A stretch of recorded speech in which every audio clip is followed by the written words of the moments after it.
बच्चों, आज की इस वीडियो में आपका बहुत बहुत स्वागत है। इसके पूर्व मैंने इस पाठ पर एक वीडियो और अपलोड किया है जिसको आपने देखा होगा, जिसमें मैंने इस पाठ के पहले जो 2 अनुच्छेद हैं उसको बताया है, उसका भावार्थ, उसके विशेष अर्थ, काव्य सौंदर्य, सारा कुछ मैंने उसमें बताया है।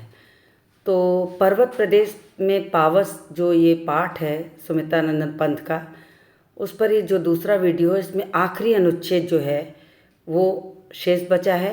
मैं उसका भावार्थ समझा करके, काव्य सौंदर्य समझा के फिर आपको उसका अर्थ समझाऊंगी।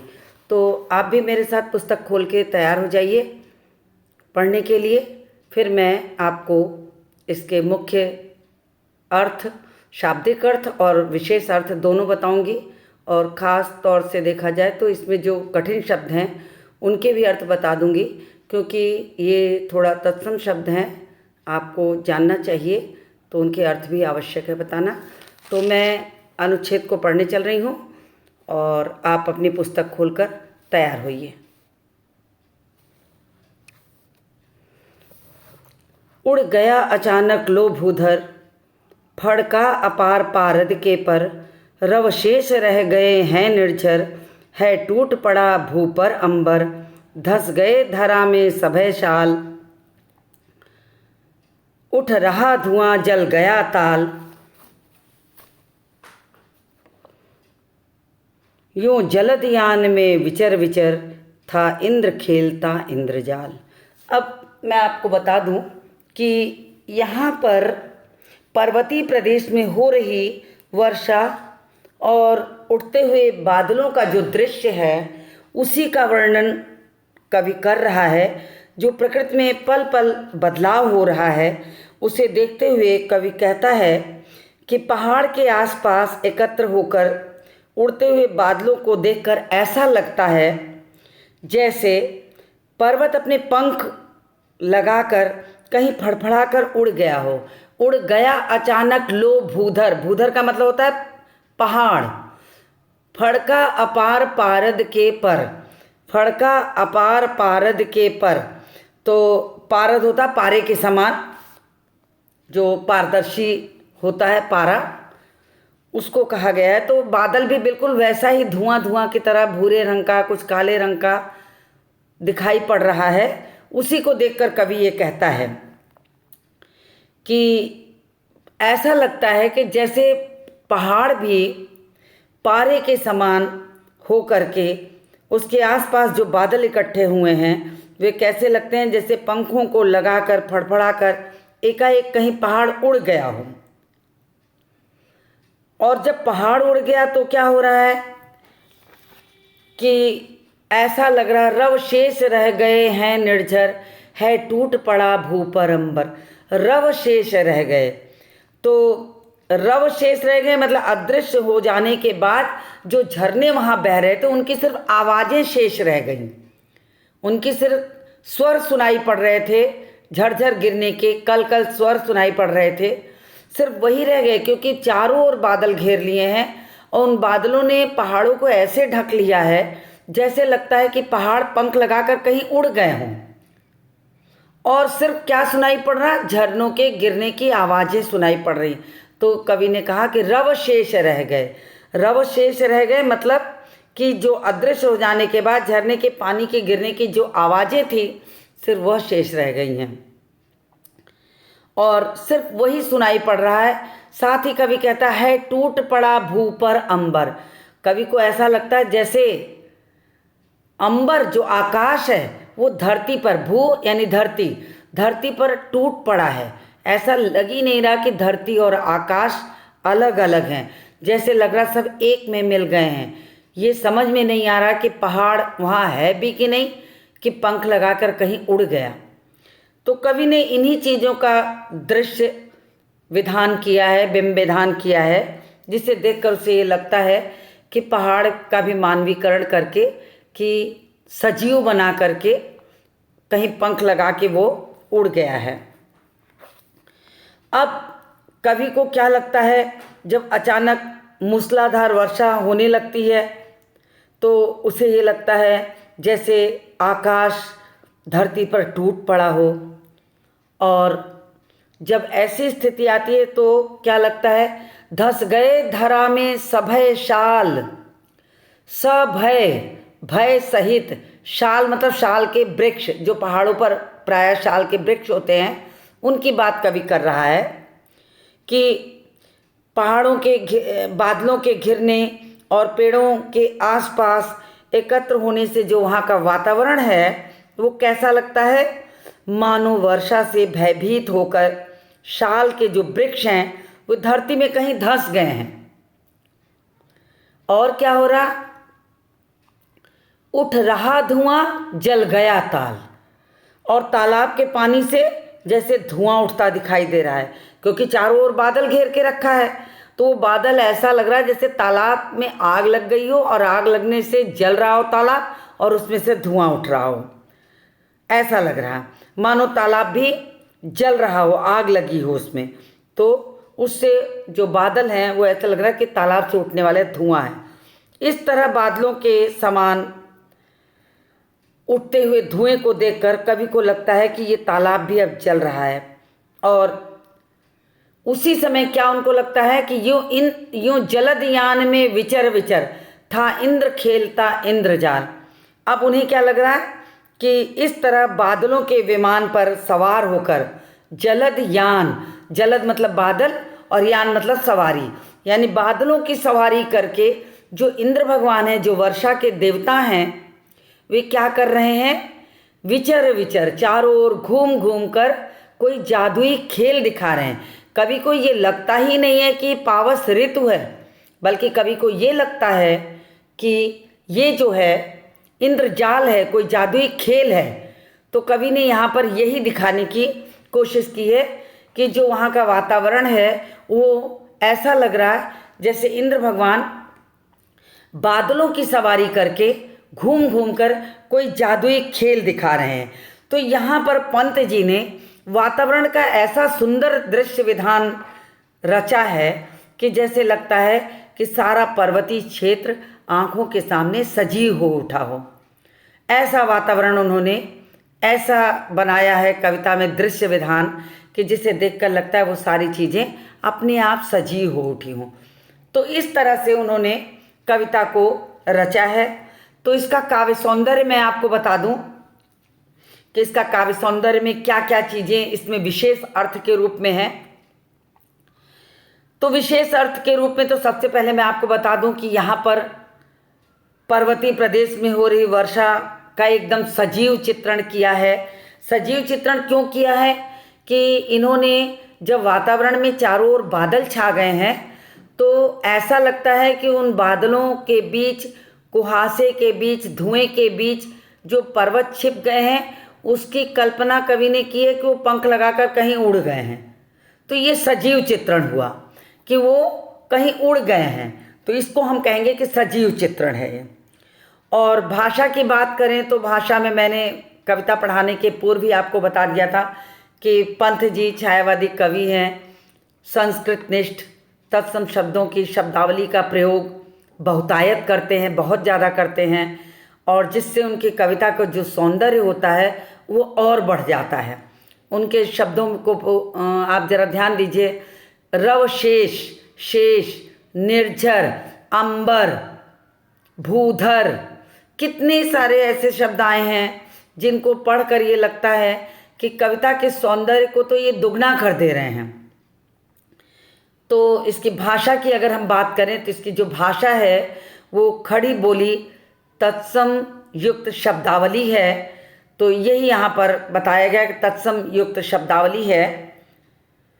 और दृश्य का जो बिंब साकार हुआ है वो मैंने आपको बता ही दिया है कि कैसा दृश्य वो बता रहे हैं। उन्होंने ऐसा दृश्य बनाया है कि वर्षा ऋतु में जो वृक्ष हैं वहाँ शाल के, वो डरे हुए हैं, इतने डरे हुए हैं कि लग रहा है वो धरती में कहीं धंस जाएंगे, इतने छुप जाएंगे, ऐसा दृश्य उन्होंने बनाया है।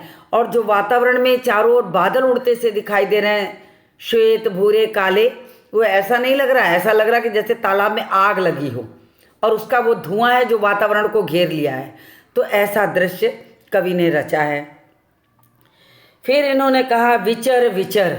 तो विचर विचर जब एक शब्द की आवृत्ति 2 बार होती है और सिर्फ भाव को प्रभावी बनाने के लिए, व्यक्त करने के लिए, भाव को, भाषा को प्रभावी बनाने के लिए होता है, तो वहाँ पर पुनरुक्त प्रकाश अलंकार होता है। पारद के पर में प वर्ण की आवृत्ति है। तो प वर्ण की आवृत्ति यानी कि जहाँ कहीं भी एक ही वर्ण की आवृत्ति बार बार होती है उसे हम अनुप्रास अलंकार कहते हैं। तो आपको संभवतः ये याद होगा। एक और शब्द आया है जलदयान। जलदयान, जलद मतलब बादल, यान मतलब सवारी, यानी जो है यहाँ पर वो कहा गया है बादल रूपी सवारी। तो रूपक बांधा गया है, यानी अलंकार क्या होगा? रूपक अलंकार होगा। तो रूपक अलंकार में देखिए यहाँ पर बनाया गया जलदयान। तो ये सारी चीज़ें आप नोट करते जाइए, अन्यथा आपको भूल जाएगा। फिर परीक्षा में इन्हीं में से कोई पंक्ति उठा के पूछ लेगा अलंकार, फिर आपको दिक्कत होगी। तो संभवतः आप रेखांकित करते हुए सारी चीज़ों को साथ साथ लिखा करिए, तो आपको कठिनाई कम होगी। उसके बाद पर्वत और शाल के पेड़ों को मानवीकरण करके, इसलिए मानवीकरण क्या है कि कहा सभय शाल। सभय मतलब डरा, डरा तो मानवीय प्रवृत्ति है, डरने की जो प्रवृत्ति है वो मनुष्य की है। यहाँ वृक्ष को कहा गया तो मतलब मानवीकरण किया गया है। मानवीकरण का मतलब ही होता है कि जब मनुष्य के हाव भाव और प्रकृति को किसी प्रकृति पर आरोपित करके दिखाया जाए तो वहाँ पर मानवीकरण अलंकार होता है। तो इस तरह से इन 8 लाइन की जो छोटे से छंद में, 8 लाइन के छोटे से छंद में पंत जी ने सौंदर्य की भरमार कर दी है। और इस सौंदर्य के भरमार में कितनी सारी चीज़ें यहाँ बताई हैं। तो मैं उम्मीद करती हूँ कि आपको जो ये है कविता का जो अर्थ है अच्छी तरह से समझ में आ गया होगा। तो मैं अब आपको ले चलती हूँ प्रश्नों की ओर, और पाठों पे आधारित जो प्रश्न हैं मैं वो कराऊंगी। आप अपनी कॉपी और पुस्तक खोल लीजिए। अब बारी आती है प्रश्नों की। तो अभ्यास प्रश्न पे आ जाती हूँ और आपको पहले प्रश्न पे ले आती हूँ। पहला प्रश्न कराती हूँ। पहला प्रश्न है, पाठ्यपुस्तक का जो पहला प्रश्न है वो है, पावस ऋतु में प्रकृति में कौन कौन से परिवर्तन आते हैं, कविता के आधार पर स्पष्ट कीजिए। तो मैं इसका उत्तर बताती हूँ, आप ध्यानपूर्वक सुनिएगा। पावस ऋतु में पर्वतीय प्रदेश में प्रकृति में पल पल नए परिवर्तन होते रहते हैं। हर पल नए परिवर्तन होते रहते हैं, जिन्हें देखकर ऐसा लगता है जैसे प्रकृति भी अपना वस्त्र बदल रही हो, परिधान बदल रही हो। इसमें प्रकृति का जो सौंदर्य होता है वो मन को लुभाने वाला होता है, मनोहारी होता है।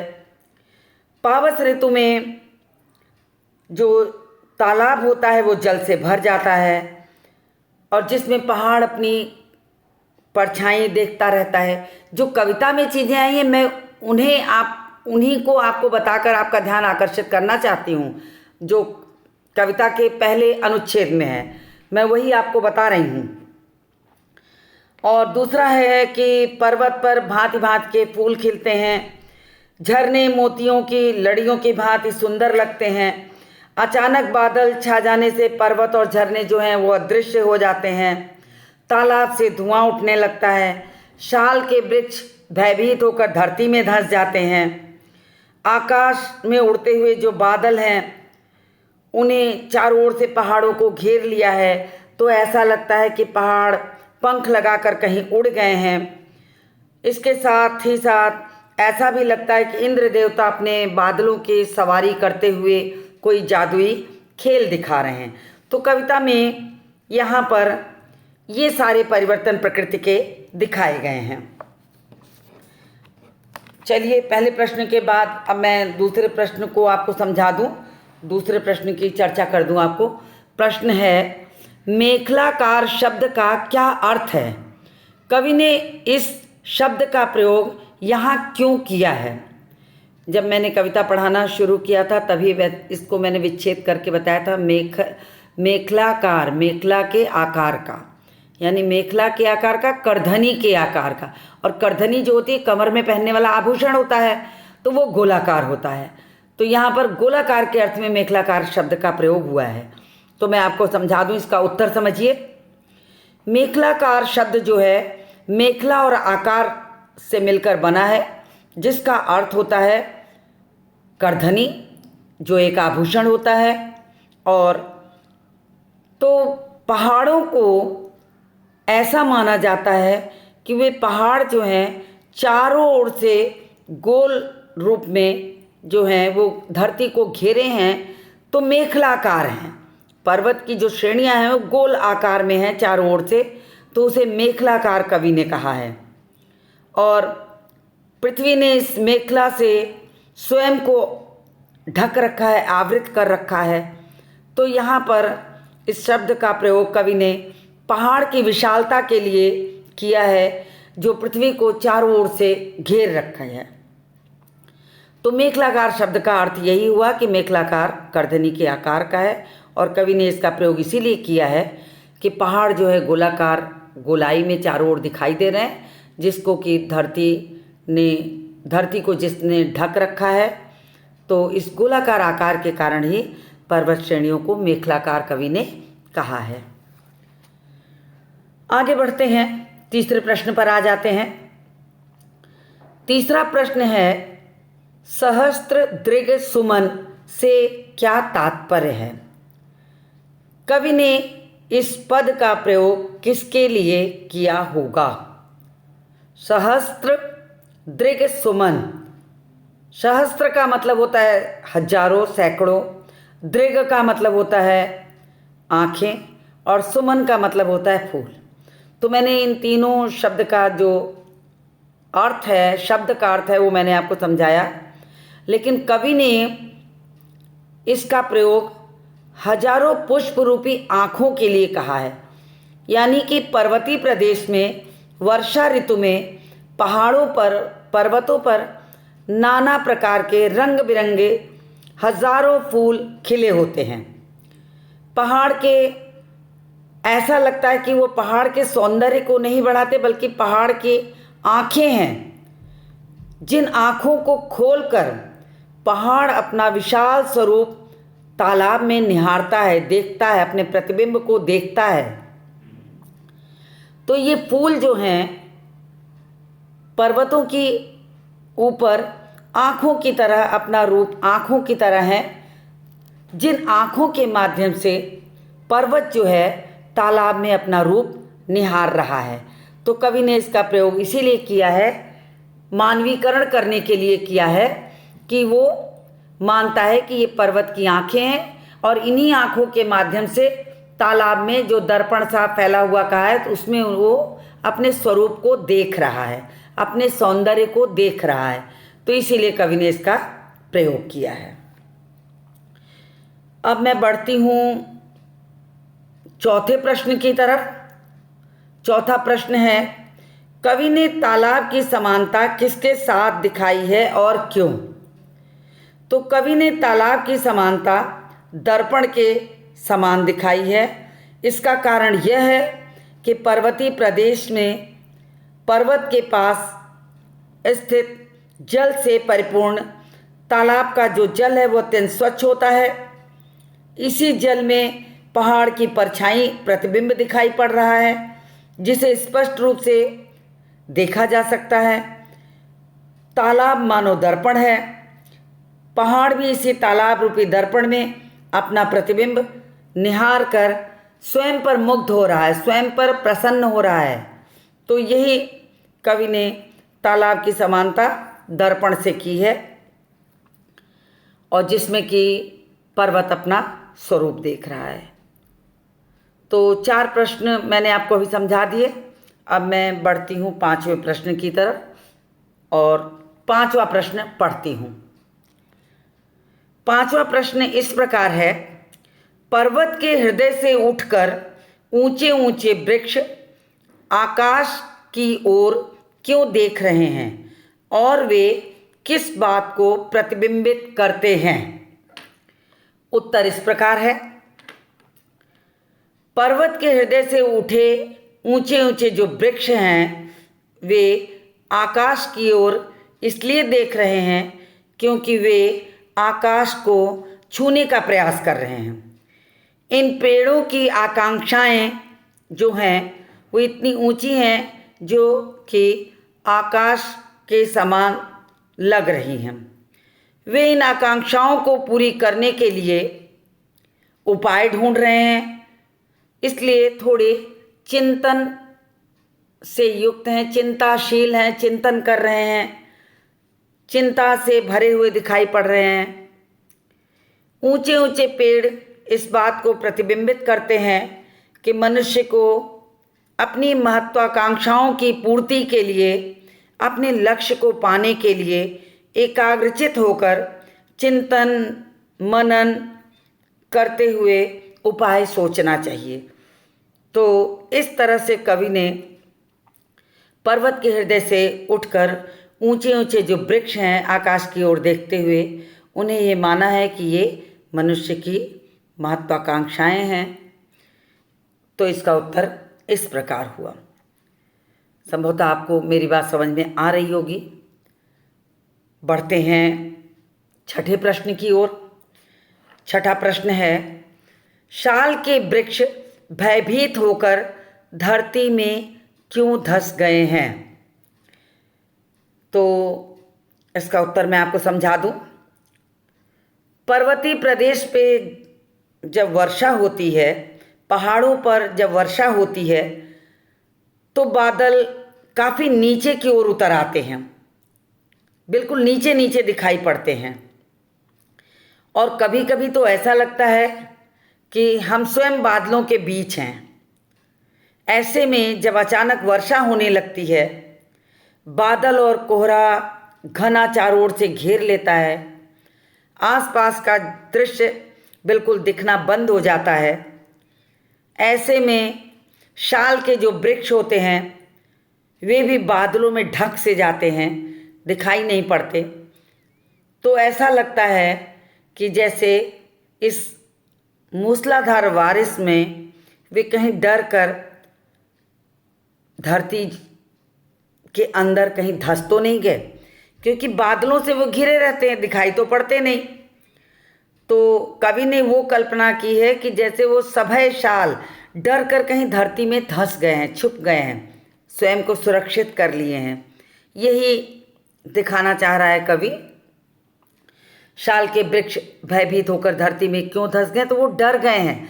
चारों ओर से वर्षा का वातावरण इतना घना है, इतनी मूसलाधार वर्षा हो रही है कि वे डर कर पृथ्वी के अंदर जैसे घुस गए हों। पृथ्वी के अंदर घुसने की बात इसलिए कही है कवि ने क्योंकि बादलों ने तो चारों ओर से उसे घेर लिया है, वो दिखाई पड़ते नहीं। तो कवि ने कल्पना की कि वो दिखाई नहीं पड़ रहे बल्कि वो डर के धरती के अंदर धंस गए हैं। तो यही कल्पना कवि की है। अब सातवें प्रश्न की बारी है। सातवें पर आते हैं। झरने किसके गौरव का गान कर रहे हैं? बहते हुए झरने की तुलना किससे की गई है? तो इसका उत्तर इस प्रकार होगा कि झरझर कर बहते हुए जो झरने हैं वे किसका गौरवगान कर रहे हैं? पर्वतों का गौरवगान कर रहे हैं, पर्वत का गौरवगान कर रहे हैं। कवि ने इन बहते झरनों की तुलना मोतियों की लड़ियों से की है। ये झरने सफ़ेद झाग युक्त होते हैं, श्वेत, एकदम श्वेत होते हैं, और इसकी जो बूंदें जब चारों ओर गिरती हैं तो सफ़ेद मोतियों की लड़ियों के समान लगते हैं, जिन्हें देखकर ऐसा लगता है जैसे ये झरने पर्वत के सीने पर मोतियों की लड़ियाँ बिछा दिए हों, ऐसा प्रतीत होता है। तो कवि की कल्पना में इतना सुंदर दृश्य विधान है कि जो देखते ही बनता है। पढ़िए तो ऐसा लगता है कि हम किसी पहाड़ पर पहुंच गए हैं, वहाँ का दृश्य हमें दिखाई देने लगा हो।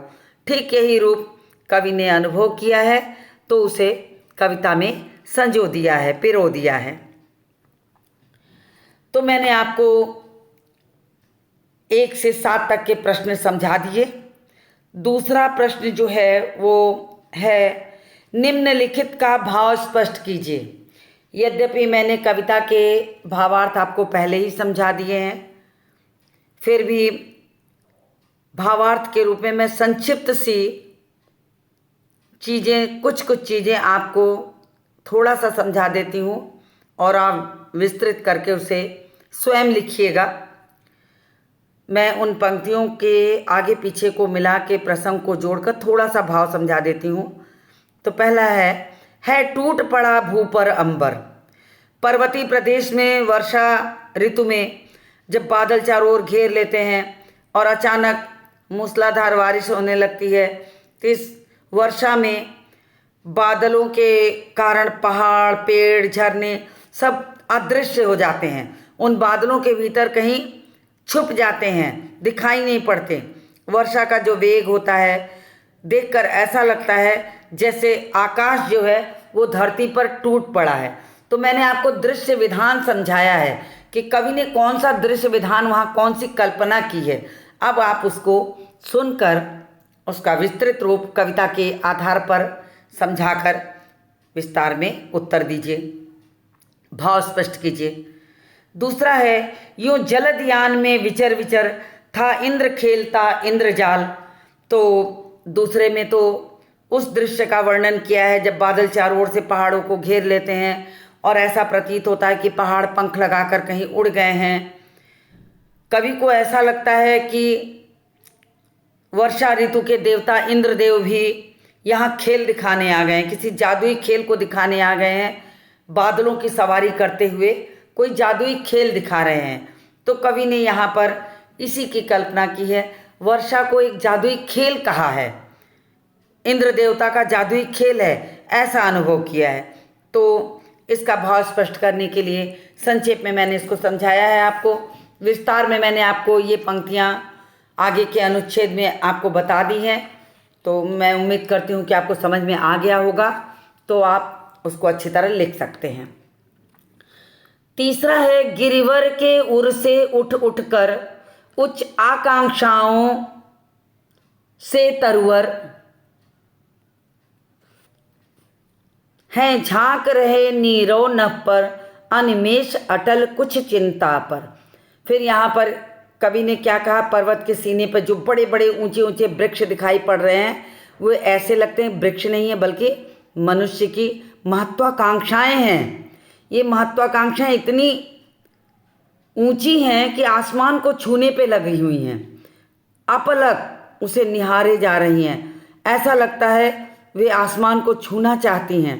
वे आसमान को कैसे छुएं, इसी को सोचकर, इसी का उपाय सोचकर वे चिंता से भरे हुए, चिंतातुर होकर प्रतीत हो रहे हैं झांक रहे नीरो नभ पर। वो शांत आकाश को कैसे देख रहे हैं, अनिमेष अटल कुछ चिंता पर, एक टक अटल स्थिर भाव से, लेकिन कुछ चिंतित से लग रहे हैं कि वे आकाश को छूना चाहते हैं। अपनी महत्वाकांक्षाओं के माध्यम से वे आकाश को छूना चाहते हैं। तो कवि ने यहाँ पर ऊंचे ऊंचे वृक्षों को महत्वाकांक्षाओं के रूप में दिखाया है। अब कविता का सौंदर्य करके जो इसमें अंश दिया गया है, थोड़ी उसकी भी चर्चा कर दूं आपसे कि इस कविता में मानवीकरण अलंकार का प्रयोग किस प्रकार किया गया है, स्पष्ट कीजिए। तो मानवीकरण अलंकार मैंने आपको एकदम कविता प्रारंभ करने के साथ ही बता दिया था कि मानवीकरण अलंकार का मतलब ही होता है कि प्रकृति को मनुष्य समझ लेना, मनुष्य पर आरोपित करके, उसके क्रियाकलापों पर आरोपित करके कविता में भाव को व्यक्त करना, भाव की व्यंजना करना। तो कवि ने वही किया है। कविता में मानवीकरण अलंकार को इस तरह सुंदर ढंग से पिरो दिया है कि सारी क्रियाएं जो हैं वो ऐसी लगती हैं जैसे लगता है कि मनुष्य सामने खड़ा हो। तो चूँकि पंत जी प्रकृति के सुकुमार कवि हैं, वे प्रकृति पर मानवीय क्रियाओं को आरोपित करने में बिल्कुल सिद्धस्त हैं, छायावादी कवि हैं। तो छायावादी कवि की जो योग्यता होती है वो उन्होंने इस कविता में दिखाया है। तो कविता में प्रकृति, पहाड़, झरने, उगे हुए वृक्ष, शाल के वृक्ष, पेड़, बादल, सभी क्रियाओं को मानव क्रियाओं से जोड़ करके मानवीकरण किया है कवि ने। और इस तरह से लगभग सभी पंक्तियों में मानवीकरण अलंकार का प्रयोग करके कविता के सौंदर्य को अनुपम कर दिया है, अनोखा बना दिया है। थोड़ा सा मैं आपको याद दिला दूं कि जैसे उन्होंने कहा कि जो फूलों का वर्णन किया कि वे पहाड़ की आँखें हैं, जिन आँखों के माध्यम से वो तालाब में अपने स्वरूप को देखना चाहता है। फिर झरनों के लिए कहा कि वो पर्वतों का गौरवगान कर रहे हैं। फिर पेड़ द्वारा ध्यान लगाकर आकाश की ओर देखना, अपलक, अटल, कुछ चिंता पर, ये भी मनुष्य की क्रियाएं हैं। पहाड़ अचानक उड़ गया है, आकाश जैसे धरती पर टूट पड़ा, ये सारी चीज़ें जो हैं मानवीय क्रियाओं से जुड़ी हुई क्रियाएं हैं, तो इनको मानवीकरण का रूप माना जाता है।